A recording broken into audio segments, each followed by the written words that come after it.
So I think it was Tolstoy who once started a really long book saying that all happy families are alike in their happiness and all unhappy families are unique in their unhappiness. And that shit is true. And having a fucked up family only makes you hate family that much more. Because for me, either people complain, oh my god, my family sucks, and it's like, no, yours doesn't. That's cute. That's something somebody would put in a Hallmark show. Or people are like, just kind of dirtbags themselves. So you kind of are like, hey, you should appreciate the family that you've got. My family is a cast of the marginally, functionally, mentally ill. And when my parents divorced, it was kind of cleaved in half. And not to make this story sound too somber, basically this was the whole point of this Christmas was I just wanted to have one last Christmas with my grandma before she died, because that was the way she was going. And on my mom's side of the family, my mom's kind of like Eeyore from Winnie the Pooh. Imagine how fucking fun that is to spend the Christmas with. And then, there's my dad, who's kind of like a burned out light bulb. He's like, it's what happens when you work a blue collar job your entire life, and eventually you get towards retirement. You're kind of just like, screw it. Eventually my biology will go, and I'll just sit here until that happens. And then there's my brother who is amazing. He is describes himself as the last priest of the first religion. I'm assuming because he thinks he's an Egyptian priest. I'm not exactly certain what's going on with that, but it makes him happy while he's 35 and still living with my mom. And at this time in my life, I was going to school full-time, trying to finish up my bachelor's degree, and I had 3 jobs. I had not stayed awake through one Christmas or Thanksgiving dinner with my grandma in like 4 years. Every single time I would eat her fucking turkey, and I'd been like a vegan for 6 years at the time. It was like the one time a year I'd eat meat, totally crash out, and then they'd wake me up when basically she was kicking the fuck out of her house. And she'd, spatula me off the Davenport, which I guess that's what fancy people call couches.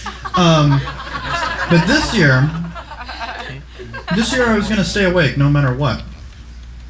Because of all the people in my family, my grandma was the one that I loved the most.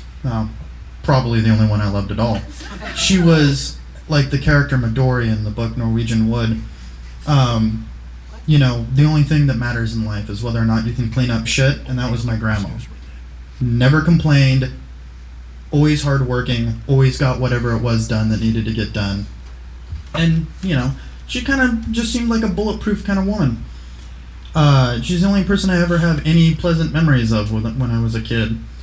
But on this particular Christmas Eve that we were going out to dinner, I had to go to my mom's parents' shindig first, which was at the Black Angus.